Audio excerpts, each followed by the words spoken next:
I do believe pada saat kita tulis sesuatu itu kayak kita repeating something di dalam kepala kita, and then kita start memorizing it sebenarnya. Exactly, Pak. Benar. Tapi but I'm not on the creative side like an art, itu enggak sama sekali. Saya bahkan nggak bisa narik garis lurus, saya nggak bisa. Ya. Nah, gimana? Silakan.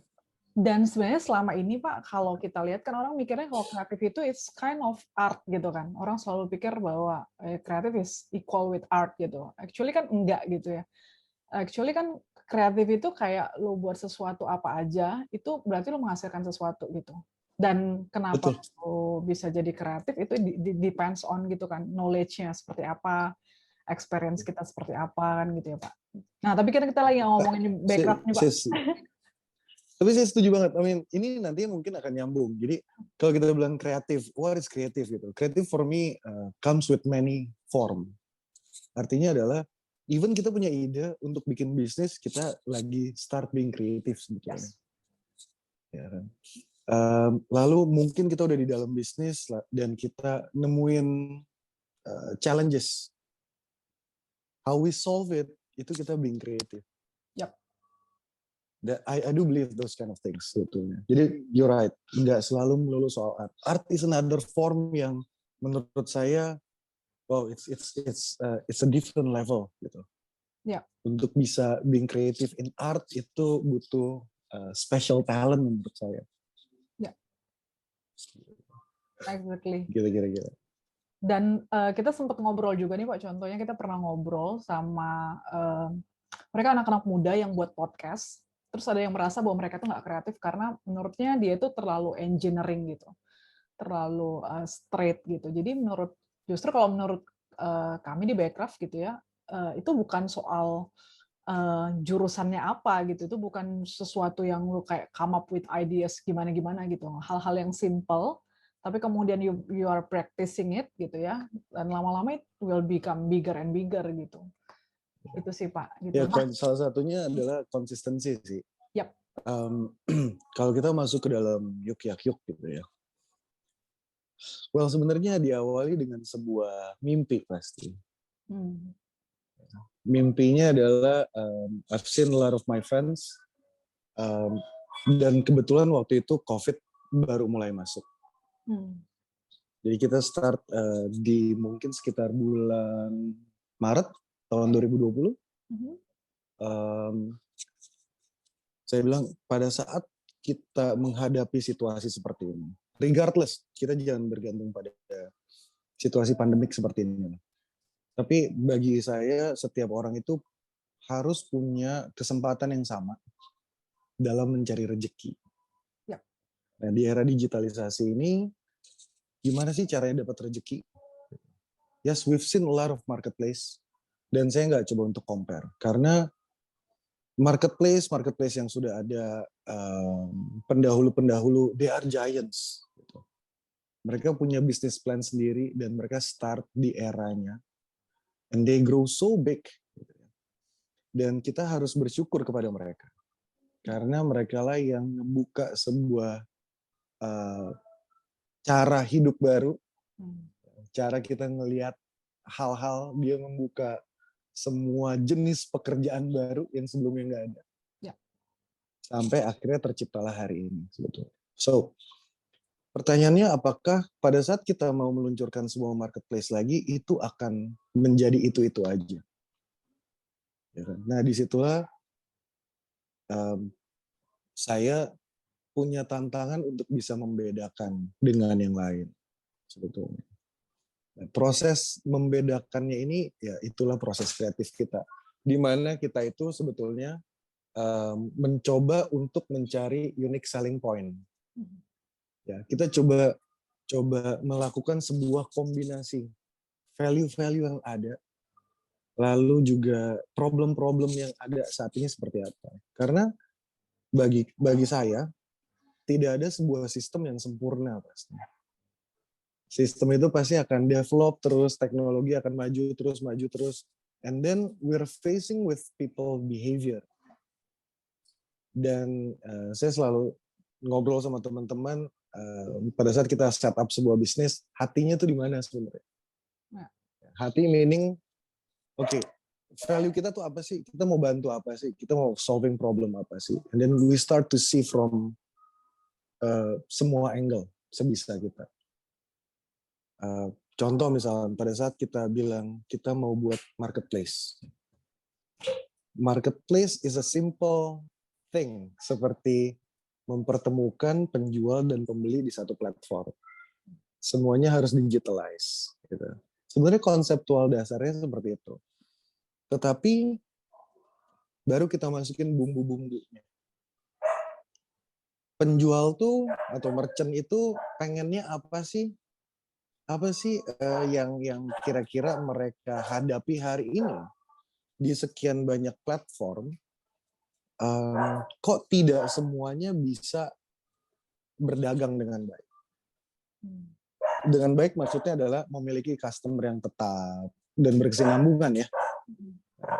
And then kita lihat, oh ternyata mungkin aja faktor kompetisi, di mana tercampurlah antara yang namanya UMKM, industri rumahan, lalu juga si big names. Itu membuat sebuah kompetisinya kurang imbang sebetulnya.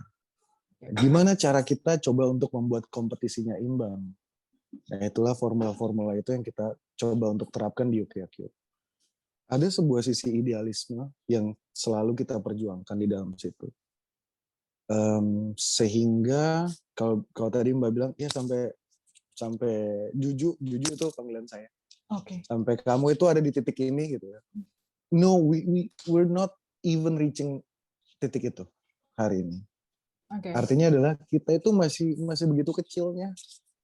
Banyak sekali ketidaksempurnaan dalam sistem kita, dalam cara main kita. Tetapi itulah bagian yang paling menyenangkan, di mana kita bisa duduk bareng sama teman-teman yang lain. Kita minta input mereka. Apa yang saya lihat, apa yang saya dengar, mungkin beda dengan yang teman-teman yang lain di dalam UKQ lihat dan dengar dan rasakan. Nah, input-input itulah yang mendukung terjadinya sebuah kreatif proses, sebuah ide baru. Nantinya berkembang jadi bagaimana ya secara teknisnya. Ya. Sistemnya mesti diapain ya, di developnya seperti apa. Sampai, oh kita mau campaign-nya apa secara digital marketing, atau secara offline-nya seperti apa. Nah, formula-formula itulah yang menjadi sebuah kombinasi sih.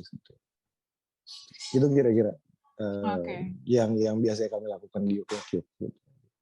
Oke. Dan ini menarik banget sih Pak, karena kan fenomena sekarang itu kan biasanya sekarang orang mungkin kalau dulu sebelum ada zaman internet gitu ya, orang itu kan nggak dilihat dari sisi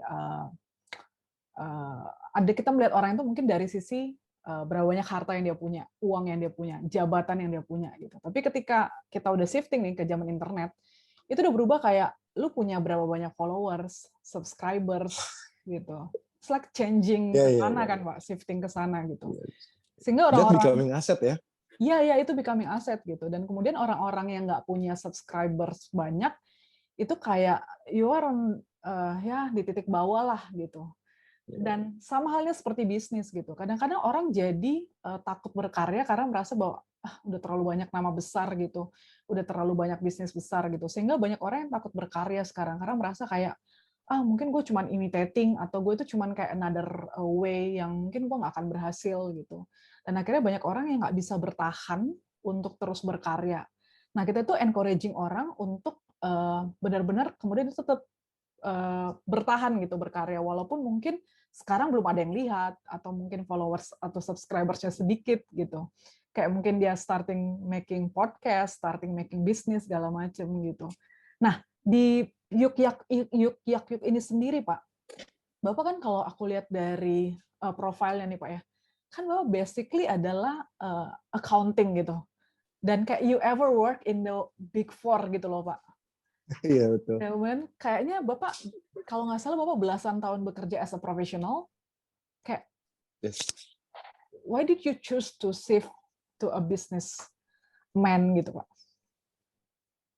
Alright, mungkin saya jawab yang kedua dulu, baru nanti kita diskusi soal subscriber, followers, and everything lah. Saya selalu pengen jadi businessman, saya selalu pengen jadi entrepreneurship. Oke. Tapi kita itu harus waktu zamannya saya coba untuk mencari rezeki pertama kali. Bisnis yang tercipta benar banget itu konvensional. So beberapa basic yang kita diajarin itu dari mulai kekuatan finansial, ideas, lokasi, pemasaran dan segala macam. Itu kedengarannya tuh wah uang. Padahal at that time ya bisa dibilang saya tidak memiliki kemampuan seperti itu di zaman itu. Ya. Sehingga saya harus bisa menahan diri untuk bisa generating rezeki dulu di tempat yang saya paling suka, dan bagaimana caranya one day I will get closer to my dream. Oke. Sebenarnya. Jadi saya tetap simpen cita-cita saya untuk jadi entrepreneur. Saya tetap simpen. Tetapi kita harus realistis. Hari ini tuh kita bisa makan di mana. So, dan kebetulan saya diterima di Big Four. Di situlah saya berkarir. And I love it. I love it. I met a lot of good people. Saya mengerti industri. Itu adalah learning curve saya yang saya jadikan sebuah investasi. Knowledge is investment. Dan itulah yang membuat saya mungkin jadinya bukan jadi hari ini seperti ini, no. Tetapi jadinya saya berani untuk melangkah berusaha sendiri sebetulnya. Okay. Karena there's just a lot of people, mereka punya uang, mereka nggak tahu mesti diapain karena mereka lack of imagination atau ideas. Yeah. Ya kan? Ada terbalik, punya idenya, tapi nggak punya uangnya. Tapi ada yang bilang, saya punya ide, saya punya uang, tapi saya nggak tahu to make it happen. Gitu. I don't have the knowledge, so it's a combination. Nah, mungkin daripada itu, makanya kalau kita bilang dalam jajaran manajemen, kalau judulnya udah chief, itu ada yang chief marketing, jagoannya marketing.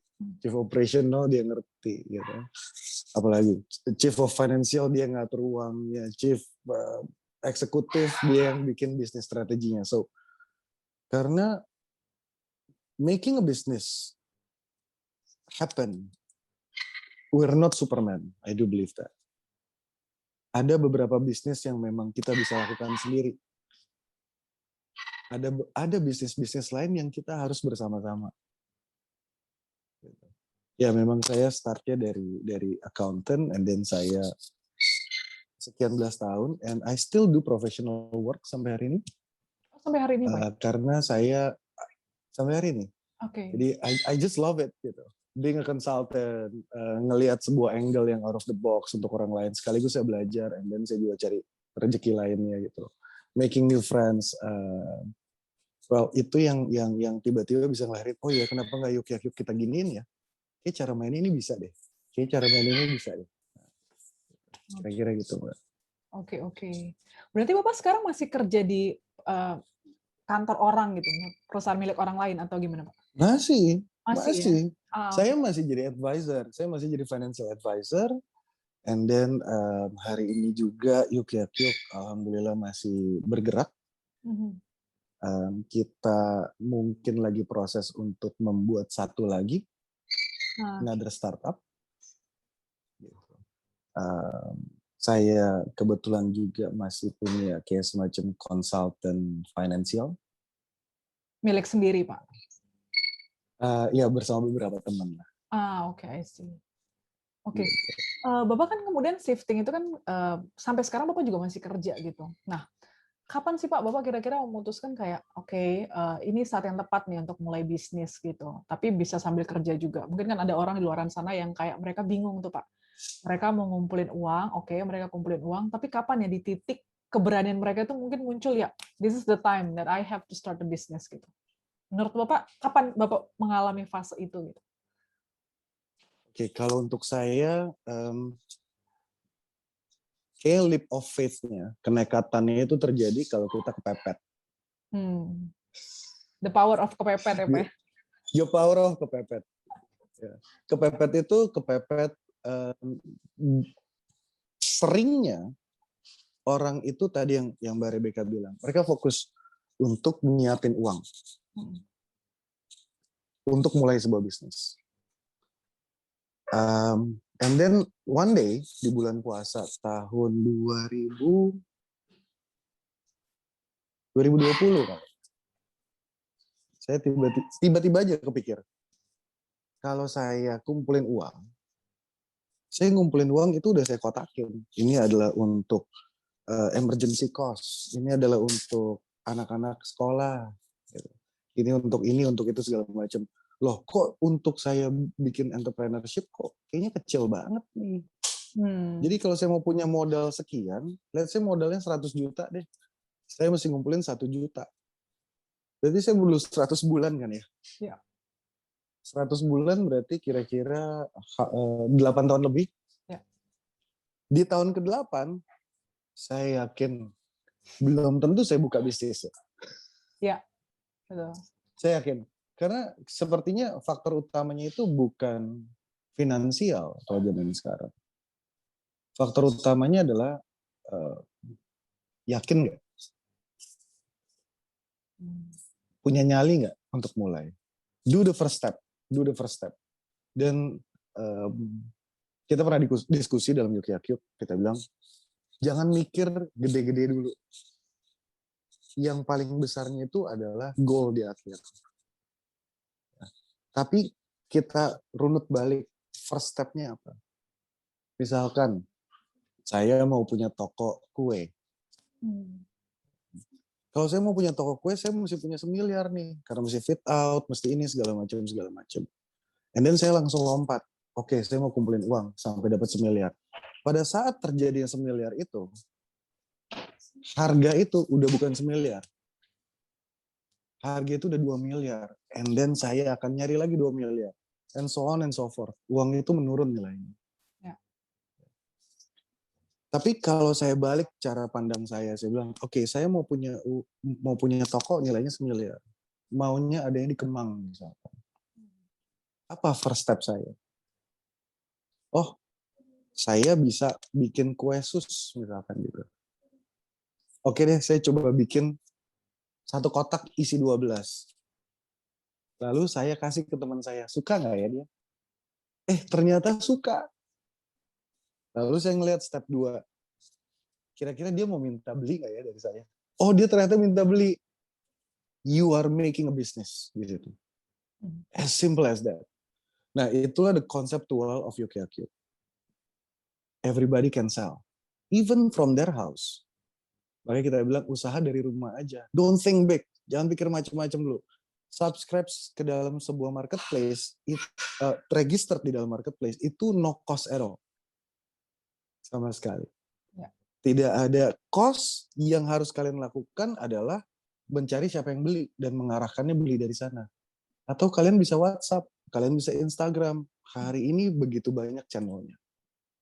Tetapi kalau mau simple ya pakai marketplace, apapun itu ya. Itu adalah sistem pembelian soalnya.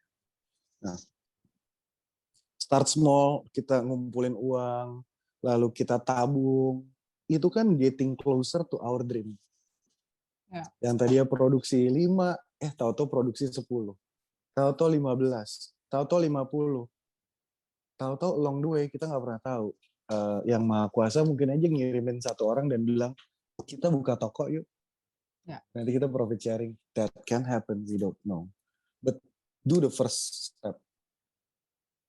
Itu yang paling penting menurut saya. Dan selanjutnya, being consistent. Kalau kamu punya mimpi, just be consistent. I want this. Tiap hari lakukan itu. Oh, nggak ada sales, jangan kecil hati. Nah, seringnya orang Indonesia itu, tapi I'm not judging ya. Mungkin di tempat lain juga seperti itu. Tetapi seringnya kita itu mut-mutan. Pada saat lagi menggebu-gebu, wah kita geber. Wah, contohnya misalkan hampers. Pada saat Ramadan, mau Idul Fitri, atau pada saat nanti akhir tahun mau Natal. Itu banyak tuh hampers. Setelah itu hilang. Nah, why don't we just be consistent? And then be consistent juga ditambah dengan persisten, tapi tidak annoying ya, bukan kayak jual kartu kredit. Jadi kayak, guys, kalian nggak ada yang mau lagi nih beli, nggak kangen sama kue susnya, those kind of friendly poking aja gitu ke teman-teman. Ya. Itu sih. Kira-kira gitu Mbak Beka. Oke. Pak, ada efeknya nggak sih Pak? Maksudnya basic Bapak kan accounting gitu. Dan accountant yang setahu saya, sepengalaman saya, mungkin saya salah, tapi mereka adalah orang memang benar-benar teliti, very persistent juga gitu ya Pak ya. Misalkan untuk mencari data itu benar-benar digali gitu ya. Lihat angka, benar-benar bahkan kalau misalkan di kantor pun itu bisa pulang yang paling lama gitu. Jadi kayaknya hard Nah, itu worker itu masih. masih ya, hard worker itu nggak diragukan gitu. Apakah kemudian ini basically Bapak yang sebagai seorang akuntan ini yang juga membantu Bapak berkarya gitu loh untuk kayak really passion, karena kan banyak orang sekarang yang nggak sabar ya Pak, karena memang dunia internet kita terekspos kan dengan banyak hal gitu, sehingga kita ngeliat orang kayak dia cepet banget ya suksesnya, ada yang cuma ukuran 2 tahun, 3 tahun, jadi kita kayak nggak sabar gitu. Atau umur dia sama dengan kita, dia udah lebih sukses, kita itu jadi nggak sabar gitu. Nah, apakah karena melihat pet Bapak, kayaknya Bapak really passion gitu loh, maksudnya begitu sabar untuk mengumpulkan, menyiapkan strategi dan sebagainya, itu karena Bapak memang seorang accounting yang memang kayak very systematic gitu ya, terus very hardworking, benar-benar teliti dan kritis untuk melihat segala sesuatu, atau kenapa Pak di balik itu memang ada hal lain atau memang itu menjadi salah satu pemicunya? Wow. Kalau saya bisa semua itu berarti saya Superman. Tapi enggak sih. Kenapa saya nekat mungkin? Oke. Menjadi seorang akuntan betul yang orang lihat seperti itu. Mereka teliti, mereka persisten, pulang paling malam masih. Saya suka banget kerja. Mungkin kalau keluarga saya bilang kerja itu adalah rekreasi buat saya. You enjoy it, ya? I just enjoy it. And any kind of work, I just enjoy it. Tapi menurut saya bukan karena saya dulunya akuntan sehingga saya bisa nekat, enggak. Tapi memang saya ini orangnya kekeh. Artinya adalah sering kali yang orang bilang nggak bisa, saya penasaran. Masa sih nggak bisa? Masa sih nggak bisa? And then mulai yang tadi Mbak bilang, dia seumur saya bisa begini. Wah, saya kayak begini setengah mati gitu. Saya bilang gini, kalau dia bisa, mestinya saya juga bisa. Why don't I try to learn from him? Atau her. Tapi kita minta, ajarin gue dong, gue juga pengen bisa kayak lu. Becoming my tutor. It's okay untuk minta berguru. Kita nggak mungkin bisa ngerti apapun. Mungkin itu satu kali ya. Satu. Find your role model. Or one is find your dreams. Two, find your role model. Orang yang lebih experience. I do believe rezeki itu nggak akan ketukar. I do believe. Dan apa yang kita usahakan itu pasti akan ada hasilnya. Ya. Itu pasti. Jadi jangan pernah putus asa. However, menjadi akuntan dan banyak menghitung membuat saya punya sebuah batas tertentu kapan nginjek rem. Very good. Ya. Itu benar. Jadi kalau kita udah throwing all the investment, all the money into one bucket gitu. Yang pertama kali yang kita harus tahu adalah harus ikhlas kalau itu gagal. Once kita bilang ke diri sendiri, gue ikhlas kalau ini gagal. Ya sudah, I've done my best. Tapi make sure we've done our best di dalam situ. Oke. Serahin sama yang di atas karena dia yang paling tahu semuanya. Yep. Ya, jadi jangan lupa ibadah lah. Apapun kepercayaan. Begitu kita start dan kita tahu kita ikhlas, do the first step. Disitulah all the creative process terjadi. And then be with people yang punya hati yang sama. Visi boleh beda, tapi harus ada linearitasnya, harus ada yang sama. Tapi hatinya mesti sama. Hatinya adalah misalkan, oh kita nih sebagai founder, setuju nggak kita masukin uang, tapi kita nggak digaji ya? Misalkan gitu. Itu bukan masalah visi, itu masalah hati, masalah keikhlasan. Atau kita bilang, guys, ini udah tinggal dikit nih resource kita nih secara finansial. Kalau kita tetap mau digaji, anak-anak nggak bisa makan. Ikhlas nggak kita kalau kita dahulukan mereka? Nah itu hati. Jadi be with people yang hatinya sama. Setelah itu, I do believe kalau kita sebagai manusia, kalau kita mentok di depan ngelihat ada tembok, kita nggak mungkin nabrak. Either kita stop atau kita celingak-celinguk dan kita lihat beloknya belok kiri atau belok kanan ya. Itu semua akan secara otomatis terjadi di dalam situ. Jadi I think not because of being accountant membuat saya begini, tetapi memang sebuah kombinasi lagi. Dan saya sangat beruntung saya ada di antara teman-teman yang punya hati yang sama, yang punya mimpi yang mirip-mirip, sehingga akhirnya kita try to make this work. Karena apa? The journey of Yuk Yak Yuk itu roller coaster, kalau saya bilang. Kita pernah coba pakai call. Wow, it's just so expensive, kita bilang. Ini kalau 2 bulan begini bisa gulung tikar lebih cepat nih, gitu. Padahal kan transaksi belum tentu terjadi, gitu. Ya. Yes, itu creating brand awareness. Tapi kita udah pernah dan kita tahu kapan kita harus menempatkan itu. Itu learning curve kita. Kita pernah coba untuk bikin promo. Kita pernah coba untuk main langsung ke end customer.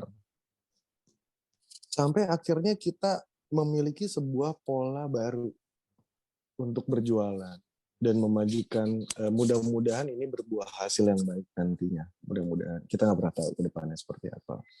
Along the way, tahu-tahu kita ketemu partner baru, si A, si B, si C, gitu. Yang ternyata, ayo yuk sinergi gitu. Oke, ayo kita explore. Nah, sometimes the process of sinergi itu nggak selalu wajib berhasil. Atau setiap ide yang akhirnya kita implementasikan sebetulnya tidak wajib selalu berhasil.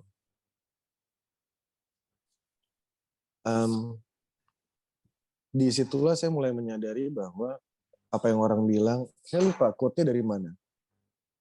Sukses tuh 99 kali nyoba, and then gagal, dan 1 kali itu sukses. Tapi yang 1 kali sukses ini, kita nggak pernah tahu itu tuh di nomor berapa. Ya kan? Kalau saya nggak nyoba 99-nya, itu semua ide saya yang saya tulis nggak akan saya cross tuh. And then lahirlah hal baru. Itu kombinasi persisten, creativity, dan segala macam. So, just do the step. Itu akan otomatis berjalan. Oke. Nah, ideation-nya sendiri, Pak, proses Bapak mendapatkan ide gitu ya. Tadi kan Bapak udah cerita soal ini karena the power of kepepet gitu ya, terus melihat situasi dan kondisi pada saat tahun lalu gitu, kemudian muncullah Yuk Yak Yuk ini. Nah, itu Bapak pada saat Bapak, kayaknya bagus juga nih buka ini gitu ya, buat Yuk Yak Yuk gitu. Itu langsung kayak, gimana tuh Pak, proses idenya itu memang idenya udah bulat seperti itu, atau Bapak kayak mikir-mikir dulu berapa lama, baru kemudian Bapak akhirnya berani mulai eksekusi? Dari mulai Bapak kepercik idenya. Keperciknya malam, besok paginya saya telepon teman saya yang memang developer. Wow, so fun. Dan saya ke kantornya dia, dan saya ngobrol. Kalau saya mau punya marketplace, gimana caranya ya? Lalu dia mulai ajarin saya. Oh, begini sistemnya, begini flow-nya, segala macam. Di situ saya mulai belajar. Pada saat saya dapat pengetahuan baru itu, ide yang tadinya cuma sepotong puzzle, itu nambah, nambah, nambah, nambah, nambah, nambah. Sampai akhirnya saya bilang sama teman saya yang developer, boleh nggak bikinin? Tapi bayarnya belakangan ya. Kita profit sharing ya. Itu the power of friends. Ya. Karena sebelumnya saya cerita, dia nanya, kenapa Ju, kok mau bikin marketplace? Apa bedanya? Ada si ini, ada si itu, segala macam. Saya bilang, no, I just want to help people. Mereka harus punya kesempatan yang sama. Mereka harus punya kompetisi yang fair. Mereka harus dipotong dengan komisi yang masuk akal. Mereka pada dasarnya teknologi itu seharusnya menyelesaikan, memberikan solusi, gitu, bukan membebani sebetulnya. So I wanna have a strong marketplace, equipped dengan fitur-fiturnya, and it's cheap untuk orang lakukan. Disitulah kita bikin sistemnya. Lalu saya mulai campaign sendiri, saya ke satu persatu teman saya. Mungkin saya deketin bareng 50-60 teman saya kali ya. Wow.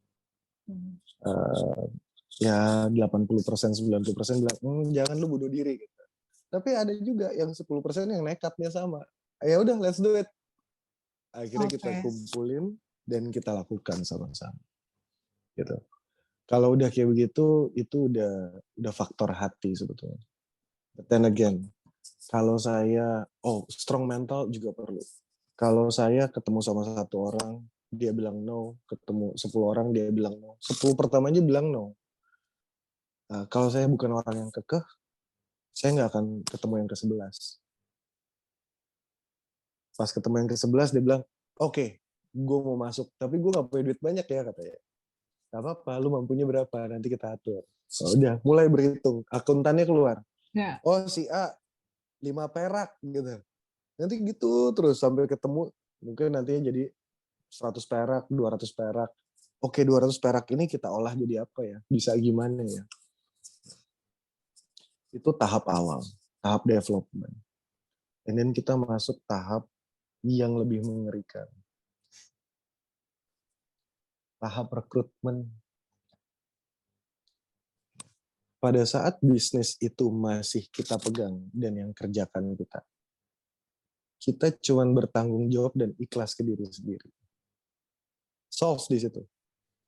Tapi pada saat kita merekrut orang untuk bekerja sama-sama kita, bukan bekerja untuk kita kalau di IPHQ konsep, kerja sama-sama, kita harus sadar bahwa kita punya tanggung jawab terhadap piring nasinya. Disitulah bukan beban, tapi tanggung jawab kita meningkat. Dan kita megang amanah sebetulnya. Once we say, oke, kamu harus ada di sini for the next 3 months. Kita harus pastiin 3 months itu kita bisa fulfilling our words. Atau 6 bulan, atau setahun, kita harus pastikan kita bisa. Nah, itu tahap kedua. Masuk ke tahap ketiga, tahap operasional. Itu lebih ngeri lagi. Ya. Itulah the real test. Dari mulai akuisisi UMKM-nya, akuisisi industri rumahannya. Di saat yang bersamaan sistem masih di-develop, lalu kita masih harus testing, mencari partner untuk pembayaran, mencari partner untuk delivery. So, everything kumpul di satu waktu. Itu isinya masalah semua. Jadi, dan nggak cuma sekali, kami itu manajemen atau saya sendiri secara pribadi bilang, udah deh, kita stop aja, capek banget ya. Tapi setiap kali kita ngomong kayak gitu, tahu-tahu besokannya atau lusanya atau sorenya atau paginya itu ada hal baru aja. Kenapa kita nggak begini? Kenapa kita nggak begini? Oke. So every day new, semangat baru tuh keluar lagi. Gitu Mbak Beka. If we can put it simply, Pak, can you explain please what is Yuk Yak Yuk kalau orang tanya, Pak? Yuk Yak Yuk itu adalah sebuah platform yang paling common orang ngerti adalah marketplace. Spesialisasi kita dan fokus kita itu kepada pelaku usaha UMKM dan industri rumahan. Okay. Tetapi juga kita pengen mencetak atau memberi kesempatan untuk orang mencicipi rasanya jadi entrepreneur dengan cost yang paling murah, which is 0 pada saat mereka mulai. Ya. Yuk Yak Yuk itu juga core kita itu yang pertama tadi marketplace, yang kedua adalah kita membuka layanan untuk corporate service. Corporate service ini adalah pengadaan barang dalam jumlah yang cukup banyak dengan kurun waktu tertentu. Itu teorinya, tapi bahasa yang nggak asingnya adalah catering. Contohnya jadi itu catering. Dalam bentuk makanan gitu, atau barang-barang lain juga bisa, Pak? Barang-barang lain juga bisa, ATK bisa, kertas bisa, tapi barang-barang yang memang sifatnya fast moving. Catering juga sifatnya fast moving. Nah, itu penjelasan Yuk Yak Yuk secara harafiah, secara digital lah ya. Tapi kalau kita bilang di Yuk Yak Yuk itu kita minta bisnis-bisnis yang lebih mapan itu berkontribusi terhadap perekonomian sekitar. Contohnya, Pak? Artinya, contohnya, misalkan kantor kita misalkan di Kuningan. Kalau kita udah punya kantor di Kuningan, bisnis kita bisa dibilang cukup mapan. Ya. Berkontribusi kepada lingkungan sekitar adalah belilah barang dari lingkungan sekitar kalian dengan radius jarak tertentu. Di hari seperti COVID begini, resiko itu tinggi. Janganlah melepas karyawan Anda makan siang. Exposure 1 jam itu mungkin bisa berbahaya. Ya. Lagi pula di zaman ini, kalian kan sudah kepotong jumlah karyawan yang masuk, jam kerja mungkin berkurang. Dengan hilang lagi 1 jam, itu kan sayang. Atau ada yang, oh enggak, saya pesan dari platform ini, platform itu datang sendiri makanannya. Oke. Tapi kan individual satu-satu. Kita bilang ke perusahaannya, sediakanlah makanan untuk karyawan kamu. Mudah-mudahan karyawan bisa melihat good gesture kamu, bahwa kamu peduli sama mereka, peduli kesehatannya. They are asset to you, bukan liabilities, bukan beban. Gitu. Mudah-mudahan kinerjanya bisa meningkat. Tetapi at the same time, do you realize bahwa lingkungan sekitar kamu itu ikut makan loh. Dengan kamu berbelanja dari mereka. Nah itu yang kita mau. Kita mau UMKM masuk, kita mau UMKM maju. Tetapi at the other point adalah ada customer-nya itu siapa yang jelas. Nah, sistemnya seperti itu yang kita impikan lah ya. Kita impikan. Berarti di Yuk Yak Yuk ini itu benar-benar encourage UMKM ya, Pak ya? UMKM dan industri rumahan. Dan industri rumahan, mereka bisa jual apapun produknya, dan kemudian Yuk Yak Yuk ini akan menjadi platform di mana nanti customer-nya itu berarti bisa B2C, direct customer, sama B2B gitu ya, Pak? Betul. Bisa B2B2C, bisa B2B, bisa B2C.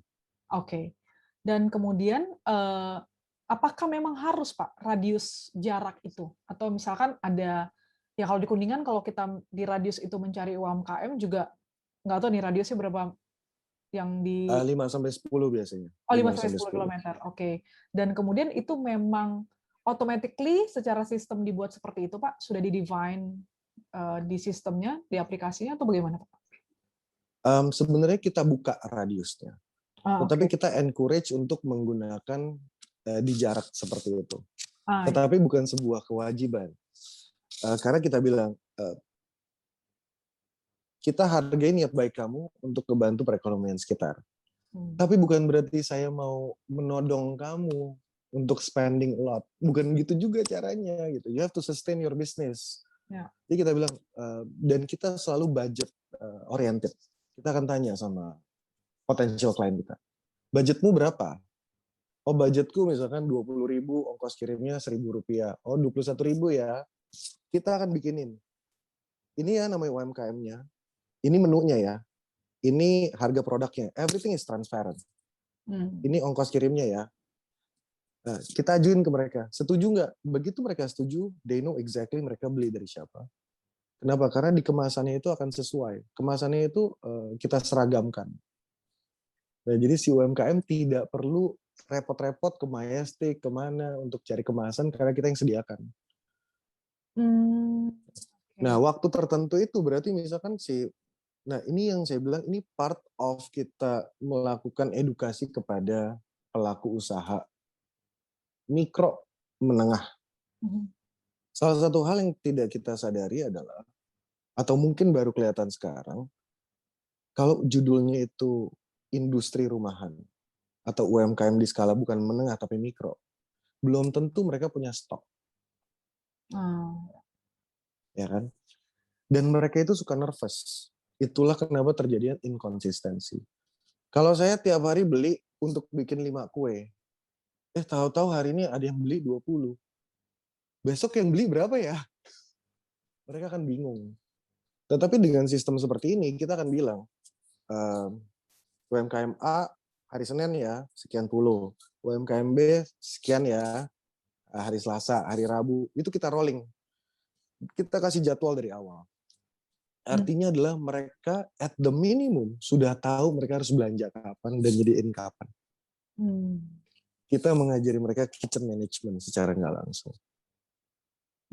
Kita ngajarin mereka untuk be passionate terhadap produk Anda. Kamu punya cukup waktu untuk membuat itu menjadi perfect dengan kualitasnya, dengan hygiene-nya. Masukkanlah ke kemasan yang baik yang sudah kita sediakan. Punyalah stiker dan logo. Lalu kita tambahin satu lagi bahwa kamu harus tahu loh, di belakang kamu itu masih ada banyak UMKM yang nunggu giliran harinya. Sehingga kalau kamu tidak perform dengan baik, kamu membahayakan rezeki teman-teman kamu yang di belakang loh. So we put a little bit of responsibility kepada mereka. Bahwa kamu itu menjadi salah satu bagian dalam sebuah rantai. Kalau kamu hilang, rantainya putus. Jadi kamu itu penting. Everybody matters. Nggak ada yang nggak penting. Everybody take role. Nah, itu kita coba untuk encourage mereka. Oke. Nah, secara praktis nih Pak, Bapak kan berarti punya dua pihak lah yang Bapak harus manage lah ya. Ada si penjualnya gitu. Ini ketika Bapak melakukan kurasi gitu ya untuk memilih UMKM mana, itu Bapak kemudian pasti sudah ada standarnya lah ya, standarnya apa saja dan sebagainya gitu. Nah, misalkan katakan mereka adalah jual makanan gitu Pak. Apakah memang semua kemasan, semua bahkan brandingnya itu pun dibantu oleh Yuk Yak Yuk gitu? Yes. Oke. Berarti it takes a lot of process juga ya Pak ya untuk Bapak. Oh, it's a lot of process. Wow. Dan hari ini kita sudah lebih baik daripada sebelumnya. Jadi, nah itu proses kreatif. Kita mikir, gimana caranya mereka bisa jualan tapi dalam jumlah banyak sekaligus. Ya. Siapa yang beli ya? Siapa yang beli ya?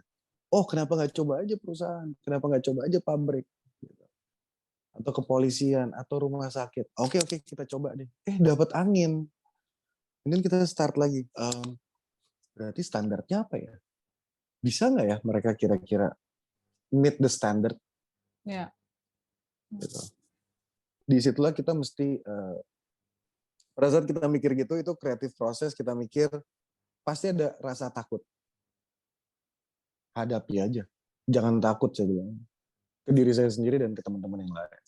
Jangan takut. Kita cuma bisa jawab pertanyaan itu kalau kita telepon, kalau kita datengin, baru itu terjawab. Jadi ngapain kita pusing stres sendiri, kita nggak tahu apa-apa, kita ngira-ngira. Telepon salah satu UMKM-nya, tanya dia happy nggak dengan gagasan seperti ini. Involve mereka dalam sebuah thought process, involve mereka dalam menentukan standar tersebut di skala level yang mereka bisa dan mampu. Hasil dari mereka kita komunikasikan lagi ke calon klien. Kira-kira begini maunya. Acceptable apa enggak untuk kamu? Itu proses negosiasi yang kita jembatani di tengah-tengah. Sampai, dua-duanya setuju. Kita start proses pertama. Waduh, kita pusing. Kenapa? Ada yang kemasannya kardus. Ada yang kemasannya itu kantong plastik gitu. Pusing saya ngelihatnya. Sedih gitu ya. Saya bilang, no, klien nggak boleh dikasih begini. They pay something, dan kita punya obligasi, punya kewajiban untuk ngasih yang terbaik. So, gimana caranya? Nah, teman-teman operasional bilang, Pak, kita standarisasi kemasan. Kita kasih mereka SOP.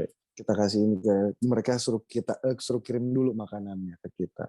Kita bikinin mereka logo, standar stikernya. So, today we're doing that. Sebelumnya masih belum seperti hari ini. Jadi even yang tadi saya bilang, creative process pada saat kita implement enggak selalu dan tidak wajib itu harus jadi sukses 100%. It's a journey. Dan kita pasti bertumbuh dan kita pasti pengen ini menjadi lebih sempurna lagi setiap saat. Memberikan pelayanan kualitas yang baik, memberikan sebuah value yang baik gitu, semua orang happy, sebisa kita. And that needs patience dan persistent. Ya. Dan sekarang akhirnya saya kebayang tuh Pak, bedanya Yuk Yak Yuk dengan common marketplace yang ada sekarang gitu. Jadi saya mulai kelihat nih apa value yang mau dibawa oleh Yuk Yak Yuk dan sebagainya gitu. Tapi when we are small, Pak, it's very kind of easy to keep our idealism gitu. Tapi kemudian ketika we are getting bigger gitu ya, karena ketika saya lihat campaign awalnya marketplace itu pun, mereka itu kan trying to be helping untuk UMKM dan sebagainya. Tapi kita tahu bahwa ketika kita buka aplikasinya, ada banyak yang nggak punya customer gitu. Bahkan kemudian cuma imitasi semua gambar itu benar-benar dicaplok sana caplok sini, udah betul. kurang etis lah begitu jadinya Pak. Dan karena mereka udah sangat besar gitu, mereka they are too big now this marketplace, mungkin mereka nggak pay attention lagi untuk hal-hal detail seperti ini gitu. Nah kemudian pertanyaannya nih Pak, and I really hope gitu Pak, Yuk Yak Yuk itu kan getting bigger karena this is a very good passion gitu Pak. Maksudnya ini bagus banget gitu untuk menolong bisnis-bisnis kita yang masih kecil, industri rumahan gitu. Nah, tapi ketika mulai semakin besar, karena prosesnya ini kan nggak mudah ya Pak ya. Gimana kita harus, ya kita tahu lah Pak, UMKM, industri rumahan, mengkurasi mereka, mengajari mereka, mengedukasi mereka itu kan it's very tiring. Ya. I would say it's very tiring, it's not easy at all gitu. Terus dan juga meyakinkan para company, direct user gitu yang sudah mereka very familiar lah gitu dengan marketplace yang ada sekarang. Nah, gimana cara Yuk Yak Yuk ini kemudian tetap gitu Pak membawa passion ini walaupun nanti ini getting bigger. Apakah rely on passion karena mungkin nanti akan ada yang tertinggal kan Pak gitu. Karena pace-nya nggak semua sama gitu. Kira-kira strateginya dari Bapak seperti apa? Saya tidak bisa guarantee, tetapi yang tidak bisa guarantee bahwa bukannya nantinya value-nya akan geser. Tetapi I cannot foresee the future. Yang kita lakukan hari ini adalah we are trying to create leader di dalam organisasi kita. Yang kita harapkan adalah mereka nantinya itu step up dan mereka create another leader untuk step up lagi. Nah, Mereka create lagi. Nah, disinilah proses kita bilang inheritance program. Jadi salah satu selama karir saya yang saya betul-betul amazed itu adalah kultur perusahaan Jepang. Salah satu hal sesimpel-simpelnya yang saya lihat, kenapa mereka bisa ngejaga quality, bisa ngejaga value, gitu, adalah mereka melakukan tandem. Jadi akan ada anak-anak mudanya yang ditandemin sama yang senior. Itu selalu nempel. Pada saat yang satunya itu pindah atau dia itu pensiun, yang satu lagi sudah siap meneruskan dengan value yang sama. Dengan cara main yang sama. Nah, itu yang kita coba create di dalam Look At You. Jadi yang kita mau akan sangat miris kalau kita mudah-mudahan nantinya bisa memajukan UMKM, kita bisa bikin marketplace-nya besar, tetapi ternyata teman-teman yang kerja dan involved di dalam Look At You cuma segitu-gitu aja, itu sedih banget. Ya. What I want adalah mereka ikut step up secara kesejahteraan, secara experience, secara so many things lah in their life gitu. Dan mereka melakukan hal yang sama ke bawahnya. Nantinya mereka step up. Nah, saya selalu coba untuk ingatkan ke teman-teman adalah think about apa yang kalian mau 5 tahun lagi. For yourself. Kalian mau jadi apa? Kalau kalian cuma mau jadi begini aja, sayang banget.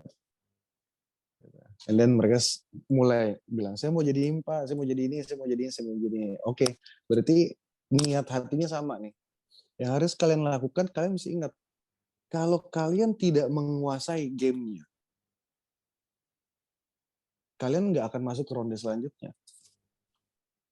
Gitu. Nah, kalian harus ngerti bener cara mainnya, ujung ke ujung, di area kalian sendiri. Ini akan banyak banget rasa stres, rasa frustrasi, rasa sedih, gitu ya, kecewa segala macam. Tapi pada saat kalian bisa ngelewatin, kalian ngeliat ke belakang, nggak terlalu susah kok sebenarnya. So the first thing, mereka harus ngerti dulu. Setelah itu, kita kasih satu orang di bawahnya. Kamu harus bikin dia ngerti. Kalau dia sudah ngerti, dia akan ngerjain gamenya itu, kalian pindah, naik ke atas. The value will sing. Oke. Gitu. Dan Look At You ini, kalau kita bilang karena memang berbeda dengan yang ada.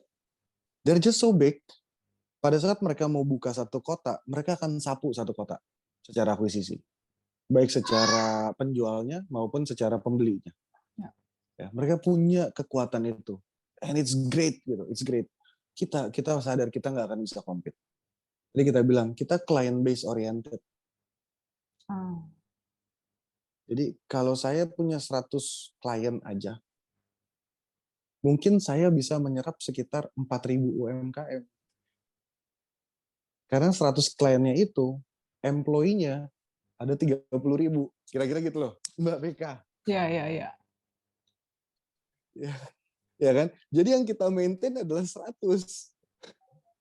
We're not aiming. Kita belum, kita punya mimpi, tapi kita not even close untuk sampai kepada si mimpi itu. Kita punya jutaan user. Maybe one day, mudah-mudahan gitu ya. Tapi itu dia. Kita start small. Oke, dari satu kliennya. Satu klien isi berapa? Oh, 30 orang. Alhamdulillah. Kita jalanin. Oh, kita belajar banyak. Oh, di klien yang kedua, ya ininya mesti dibenerin, ini mesti dibenerin. Nah, itu progres. Oh, ternyata masih ini. Oh, ada 3 klien sebulan. Oh, ada 4 klien sebulan. Kayak gitu, Mbak. Pelan-pelan. Iya. And then, berapa penyerapan UMKM-nya? Oh, yang pertama cuma 10. Udah ada 2 klien jadi 30. Oh, nambah lagi. Nah, itu yang kita selalu syukuri. Every step, every single small steps. Oke. Nah, di situ. Kira-kira gitu. Jadi bukan kayak jutaan, enggak. Belum sampai sana deh. Belum sampai. Yeah. But are you trying to reach that point, Pak? I mean that apakah Bapak juga punya mimpi yang sama dengan marketplace yang ada sekarang yang they are very big itu gitu untuk reach? I know this is kind of stupid question gitu karena menurut saya No, it's not stupid. It's not stupid at all. If you ask me what is my dream, my dream adalah saya sampai di satu titik di mana marketplace kita itu tidak memotong komisi apapun. 0%. Seluruh pengemudi online yang tergabung dalam komunitas kita itu tidak dipotong persentase apapun. Itu 0%. That's your end game. That's my end game. Balik lagi. The first step technology have to be cheap. Orang itu harus merasakan jadi entrepreneur. So the first game is my game. My game adalah to build trust. Menyadarkan pelaku usaha bahwa ini bisa actually making money untuk mereka. Itu nggak mudah. Dan saya perlu a lot of effort. And then saya harus menyadarkan bahwa perusahaan-perusahaan, kalian punya program CSR. At the same time, ngapain double cost? Ada CSR, ada makan. Do at once. Makan aja. Tapi dari sekeliling. Kalian cost saving di CSR, kalian bantu sekeliling. So, itu trust terbentuk. Di tengah-tengah, it's my job. Dan teman-teman Yukiakyuk memastikan quality of the service. Okay. The good story akan nambah satu persatu. Mudah-mudahan bertambah masing-masing. Jadi membesar. Tetapi karena size-nya too small, saya masih punya kewajiban terhadap teman-teman di Yukiakyuk untuk memiliki kekuatan untuk menggaji teman-teman setiap bulan. Sehingga masih ada komisi di sana terpotong. Tetapi at some certain point, it will come automatically. Dan akhirnya, teknologi itu tidak lagi murah. Tetapi teknologi itu, especially marketplace, itu harusnya free for everybody. Bebas dari komisi. Oke. Gitu kira-kira. That's my dream. Oke. Kebayang, Pak. Jadi kalau misalkan nih Pak, mereka itu tidak dipotong komisi, it means berarti dari harga yang mereka jual itu udah masuk, jadi yang dibayarkan oleh klien Bapak lah yang akan Bapak potong, bukan ke penjualnya gitu. Enggak, klien juga. Jadi misalkan harga produknya 20.000, ya, and then delivery-nya misalkan 5.000 rupiah, klien akan bayar 25.000. So what is your ini Pak? Your fee? Monetization kita. Ya. Monetization kita ngambilnya dari angle lain. What's that, Pak? Gitu. Nanti kita ngomong offline. Oke, I see. Oke, got it. Okay. Tetapi monetization kita itu bukan sesuatu yang justru memberatkan mereka, tetapi ini another round of awareness terhadap mereka. Oke, I got it. Jadi we build step by step. Suffernya itu pelan-pelan dan kita nikmatin suffernya lah. Oke. Nah, yang saya harapkan bahwa pada saat trust terbentuk dan mereka bisa lihat, oh kalau saya masuk Yukiakyuk, saya akan bisa jualan. And then saya harapin dari 100 klien, ada 30.000 karyawan tersebut kepincut sama produk-produknya dan mereka bisa masuk ke dalam marketplace kita juga, either untuk jualan atau untuk berbelanja sehingga menjadi end customer. Tercipta B2B, B2B2C, B2C at the same time. Oke. Nah, sehingga si UMKM-nya bisa berjualan terjadwal dengan sebuah sistem catering, tetapi yang instan atau yang langsung ke end customer itu bisa langsung juga di tempat yang sama. Oke. Nah, sekarang Pak, Yukiakyuk ini udah 1 tahun ya Pak? Setahun kira-kira. Tahun ya. Nah, sekarang setahun udah lebih dikit. Oke. Sekarang udah berapa banyak nih Pak UMKM dan customer-nya? Maksudnya rata-rata aja Pak, roughly. Kita itu roughly sekarang ini kita baru megang di bawah 10 klien. Oke. Karena program ini baru kita jalankan itu di bulan Februari efektif. Wow, masih baru ya Pak ya? And then masih baru banget. And then kepotong bulan Ramadan karena otomatis lunch or dinner itu pasti behavior-nya beda. User yang tergabung di tempat kita mungkin saya bilang antara 1.100 sampai 1.500, belum banyak. Kita masih benar-benar mencoba untuk fokus di layanan corporate service-nya. Sehingga yang tergabung mudah-mudahan dia memang kliennya itu di jarak radius mereka sehingga mereka bisa involve. Dan kita memberikan satu kesempatan lagi untuk orang juga bisa melakukan donasi melalui platform kita. Donasi tersebut tidak kita potong apapun. Jadi kalau kita donasi 100 rupiah, yang akan terbeli itu 100 rupiah. Oke. Metode donasi sebenarnya sama, Mbak, seperti client service. Jadi contoh misalnya Mbak Beka punya rezeki, Mbak mau keluarin misalkan 100.000 rupiah, pengen ngasih anak yatim. The easiest way adalah pakai platform lain atau pergi ke toko beli sekian, and then kirim dong ke sana, gitu. Itu paling simpel. Tetapi pada saat kita di Yuki-Yakyuk, sebenarnya kita yang kita lihat, niatnya si donatur ini adalah secara ikhlas menabung di akhirat dengan berbagi dengan orang yang tidak mampu. Sebenarnya kan itu intinya. Ya. Yang harus kita pastikan adalah barang tersebut, niatan tersebut nyampe di target donasi. Tetapi yang kita lakukan, kenapa nggak kita sapu supaya impact-nya lebih dalam. Jadi artinya adalah, if you wanna buy those kids nasi ayam, kita akan pesenin dari UMKM nasi ayam di dalam tempat kita. Oke. Dengan harga 100 tersebut. And then yang akan mengirimkannya adalah pengemudi-pengemudi ojol sampai ke target donasi. It also means bahwa 100 ribunya Mbak Beka itu nggak hanya mensejahterakan si target donasi, tapi juga you are creating impact untuk teman-teman di UMKM dan pengemudi online. Ya, ya. Gitu. Tadi 1.000-1.500 users itu, Pak, itu UMKM atau UMKM-nya, Pak?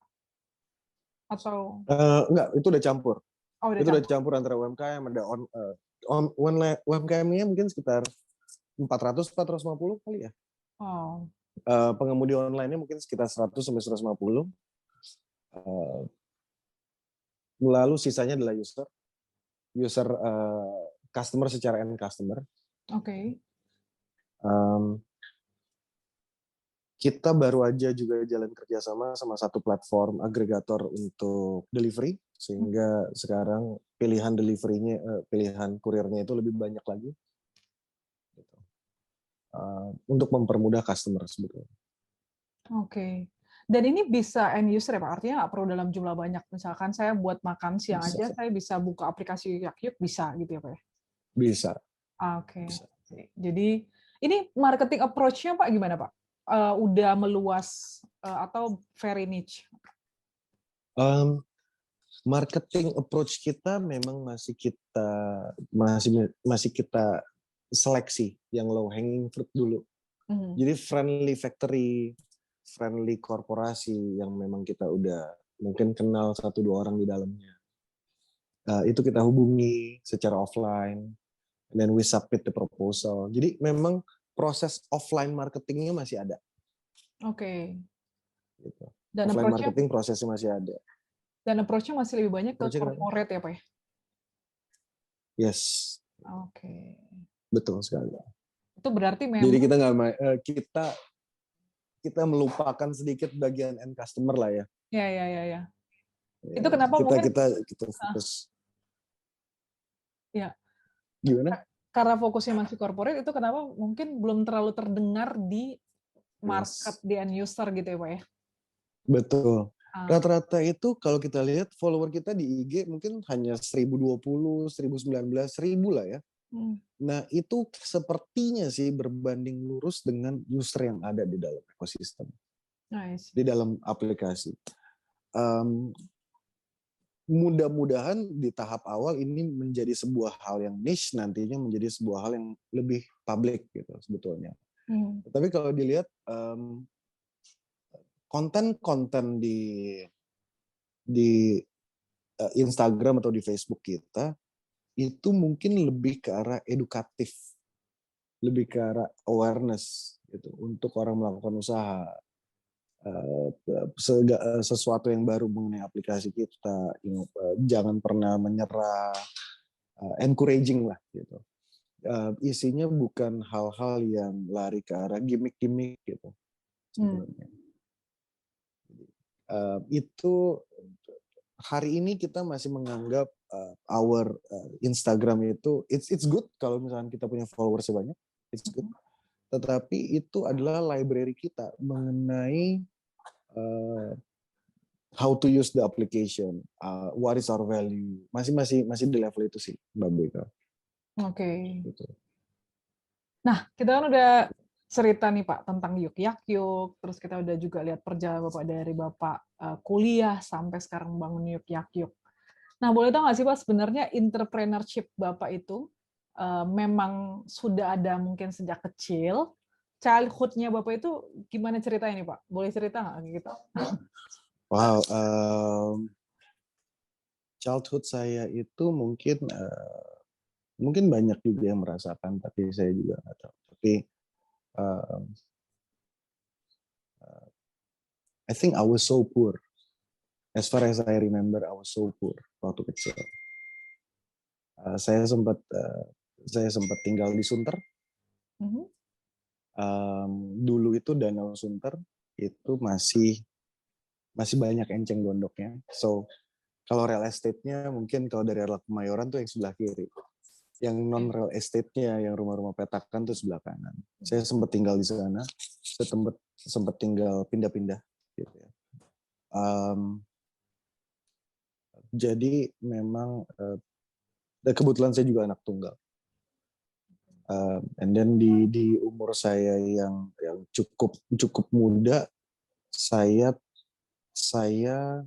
harus mulai step up, mencari rejeki sedikit demi sedikit di batas kemampuan saya.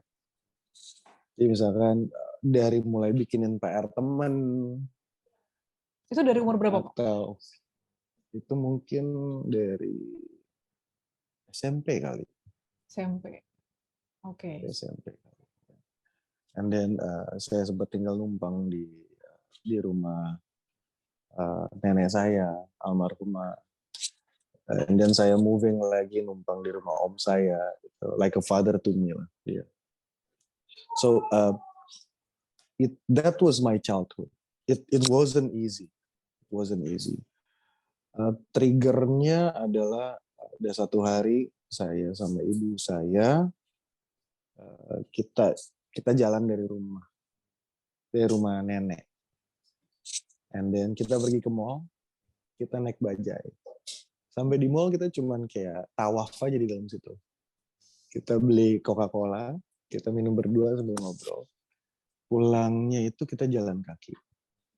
Di tengah jalan itu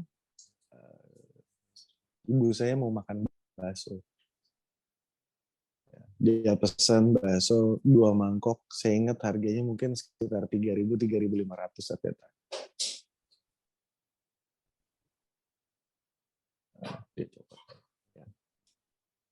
Ya Mbak Beko. Ya. Lalu tapi uangnya nggak cukup. Jadi saya cuma bilang 1 mangkok aja, and then saya beliin aqua dan saya beliin teh botol. At that point saya bilang, gue nggak mau bikin emak gue susah lagi. Ever again. So I have to work my ass off. Supaya secepat yang gue bisa. Untuk gue bisa nyari rezeki and help her. So, I think that was the point my journey begin. Untuk coba olahraga otak dan mikir, apa sih yang bisa gue usahain. Tapi juga saya tidak semata-mata mau mencari uang tanpa memberikan value. Saya nggak mau. Saya itu sebisa mungkin coba untuk mendapatkan rezeki di mana orang yang memberikan kompensasi uang tersebut dia juga puas terhadap produk atau jasa yang dia terima sebetulnya. Itu yang saya coba jaga sampai hari ini. So that was my childhood, I guess, as far as I can remember. Dan saya masuk ke sekolah khusus laki-laki di Menteng. Lalu saya kuliah di Bandung. Nah, di situ saya mulai belajar untuk nyoba jual semirban. Semirban. Alhamdulillah, semirban. Oke. Zaman itu masih marak. Oke. Lumayan dari modal 20.000 menghasilkan beberapa lah ya. Sampai akhirnya saya bisa nggak pusing lagi untuk uang jajan tiap bulan dan bayar kosan. Even though my mom juga memberikan rezekinya. Nah, tapi nilai saya jeblok. Nah, and then saya stop, saya continue my study untuk lebih fokus. Saya masuk ke Big Four, salah satu Big Four. That's it. Kira-kira gitu. Wow. Dan sekarang kan banyak tuh anak muda Pak ya yang mengejar kayak 1 miliar di usia 22 tahun atau di bawah 20 That's great. tahun 1 miliar gitu. Nah, menurut pendapat Bapak nih Pak, maksudnya dengan your childhood was not easy gitu dan sebagainya. Sebenarnya penting nggak sih sebenarnya anak-anak zaman sekarang, Gen Z atau Gen Alpha itu untuk mematok gitu. Oh, gue harus dapat di umur 20, gue harus kerja keras nih, hustle luar biasa sampai dapat 1 miliar di umur 20 gitu. Atau sebenarnya ya it's kind of journey lah, bahwa everyone has their own timeline. Gimana menurut lo? I do believe it's a bit of combination dua-duanya. Bener banget setiap orang punya waktunya masing-masing. Kita nggak pernah tahu kapan. Tetapi memiliki target itu juga baik. Itu juga baik. Ya. Nah, kalau yang paling penting menurut saya adalah target tersebut terkomunikasikan. Karena kalau kita ngomong batas umur 23 tahun, normalnya mungkin kalau di Indonesia, orang tua masih involved. Ya. Bahkan sampai sekarang kan orang tua masih involved. Tapi di umur segitu tuh orang tua masih concern banget. Support dari orang tua menurut saya sangat penting sih. Jangan sampai, karena kita gini, mau punya 1 miliar umur 17, mau punya 100 miliar umur 17, yang nggak bisa diputar adalah waktu, dan nggak bisa dibeli adalah waktu. Ya. Artinya adalah, bagi saya, pendidikan itu tetap penting. Ya. Gimana kita bisa membuat pendidikan dengan target kita secara rezeki yang kita kejar itu bisa balance. Pendidikan itu penting bukan berarti ya kalau bisa ranking 1 sih bagus gitu ya. Saya juga nggak ngerti sekarang udah nggak ada rankingan tuh Mbak Beka. Iya benar. Ya. However, pendidikan itu penting, menghadiri sebuah institusi pendidikan itu sangat penting karena mereka itu adalah your first circle nanti di kemudian hari. That is your first circle. Banyak orang yang, wah misalnya kayak pejabat-pejabat sekarang tuh, masih banyak, oh saya temenan sama si Anu tuh dari SMP. Bahkan ada yang dari SD. No, that bonding itu very important. Yeah. So attending educational institute, having friends is very important. A good one ya maksudnya, good one ya.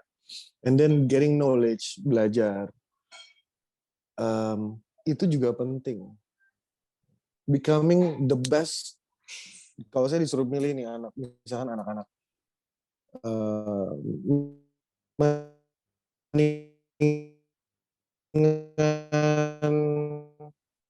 mempunyai, saya bisa saya bilang saya lebih penting you do whatever thing that you love. tetapi I want a bit of both. Saya mau kamu punya pendidikan yang baik dan kamu fokus sama pendidikan kamu. Tapi at the end, kalau misalnya kamu juga mau coba cari rezeki, nah ini yang mesti kick in, the support system. Ya. Pada saat kamu fail to fulfill your target, apakah mental kamu akan jatuh? Kalau kira-kira mental kamu akan jatuh, don't do that. Don't do that. Ya. So you need the support system. You need to be transparent to your parents. Gitu. Itu the first support system yang ada. Itulah. Menurut saya sih seperti itu sih kira-kira. Wow. That's amazing story, Pak. Kita udah lebih dari 1 jam nih, Pak. Dan last but not least gini, Pak. Melihat perjalanan Bapak, saya semakin percaya bahwa ketika kita ingin berkarya gitu, it doesn't matter kita mau kuliah jurusan apa, dan dulunya kita itu apa gitu. Yang penting kita itu punya semangat, punya persistence gitu ya. Kita mau belajar, kita mau ambil langkah, dan kita mau konsisten menjalaninya gitu. Dan Bapak ada pesan nggak? Pasti kan sekarang banyak nih Pak, teman-teman kita yang sedang struggling gitu untuk mulai buat karya dalam bentuk apapun itu, mau tulis buku, buat startup, mau buat kue, mau mulai buat podcast, YouTube channel atau apapun itu. Tapi kemudian karena mereka membuka diri mereka untuk intimidasi angka-angka seperti tadi followers, subscribers dan sebagainya gitu ya. Dan yang membuat mereka jadi kayak mulai undur, mulai males gitu ya ketika mereka upload konsisten. Kan dimintanya konsisten. Tapi kenyataannya ketika mereka mulai konsisten, video mereka yang nonton itu cuman 1, 2, 0 views gitu. Dan akhirnya mereka kayak udah deh, kayaknya bukan passion gue deh gitu. Nah, Bapak kira-kira ada pesan nggak buat mereka yang kayaknya mereka tahu apa yang mereka mau kerjakan, tapi in the middle of that mereka harus struggling, mereka mendapat penolakan, mereka kemudian nggak ditonton, nggak dilihat, nggak dihargai gitu. Bapak ada pesan nggak buat mereka untuk mereka tetap berkarya? Well,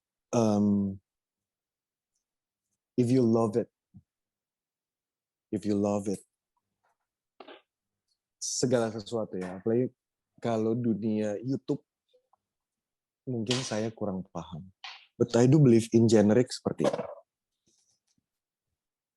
Kalau kita suka sesuatu, contoh, kita suka sama bintang Korea misalnya, K-pop. Ada orang yang segitu sukanya, sampai tahu bajunya apa, mereknya apa, sepatunya apa, atas ke bawah, tinggi badannya, berat badannya, gitu. Pacarnya siapa, mantan pacarnya siapa, suka makan apa, kayak gitu ya. Ya. Apa artinya? You will see every angle. You will see every angle. Tentang barang yang kamu suka, about your passion. Contoh misalkan podcast. Kita start the first step, yes. Viewernya dikit. And then kita start lagi yang kedua. Viewernya masih dikit. Let's say sampai 3 kali. Then we start to think dan menganalisa. Apa ya yang kurang? Dari angle mana ya? And then don't be afraid. Tunjukin ke teman. Tes aja 5 teman. Jangan takut untuk menerima feedback mereka. Mungkin aja mereka bilang, kok lu nggak bilang sih? Padahal seru banget loh. Ini gue share deh ke teman gue. So, start looking from any angle that you can see. Angle-angle itu, apa yang missing, apa yang menjadikan itu nantinya booming. Mungkin nggak akan keluar di depan, atau nggak akan keluar semuanya, tapi itu akan keluar berjalannya waktu. Satu persatu. Gitu. Dan pada saat kita passionate about it, kita akan lebih memperhatikan detail-detailnya. Karena nomor satu yang paling penting adalah kepuasan diri kita sendiri atas produk itu. Either itu produknya adalah sebuah YouTube video, dari mulai cara ngeditnya, mungkin durasinya, mungkin audionya, mungkin jam tayang, wah segala macam itu mungkin bisa kejadian. Atau mungkin kita mesti kolaborasi sama siapa, instead of sama siapa gitu. Nah, Jadi pesanku adalah kalau kita memang suka sama hal tersebut, jangan cuma ngelihat satu pintu kebentur tembok, and then kita sedih. Jangan. Kalau kamu masih suka, do it. Lihat angle lain. Ada nggak sih jalan ke kanan atau ke kiri, atau masih ke atas atau masih ke bawah? Kita follow, but please remember, you know when to stop. You know when to stop. Kalau kamu udah, misalkan stopnya adalah, dia bilang, kalau dalam 3 bulan saya tidak generate 1 miliar dengan melakukan podcast, saya stop misalkan. Kalau menurut saya, kenapa begitu? Kenapa nggak kamu hitung? Cost-nya udah keluar berapa? Kalau cost-nya 0, kenapa stop? Iya. Jalanin aja terus, ya kan? Kita nggak pernah tahu, mungkin aja video kamu ke 89 booming. Generate deh 1 miliar. Tapi kalau kamu balik, kalau saya udah ngeluarin tabungan saya 100 juta untuk iklan dan masih begini-begini aja saya stop. Nah itu baru bener. Ya. Look at the other end. Look at the other angle. Look at Oke. the other angle. Kira-kira gitu. Oke. Terima kasih banyak Pak Juliansyah, Pak Juju ya, Pak Juju atas waktunya Pak, atas kesediaannya berbagi cerita tentang Yuk Yak Yuk. Kita dari Backcraft sangat berharap Bapak terus nih berkarya selain Yuk Yak Yuk juga yang lain gitu ya, dan Yuk Yak Yuknya juga makin sukses dan makin besar. Kita doakan yang terbaik buat Yuk Yak Yuk.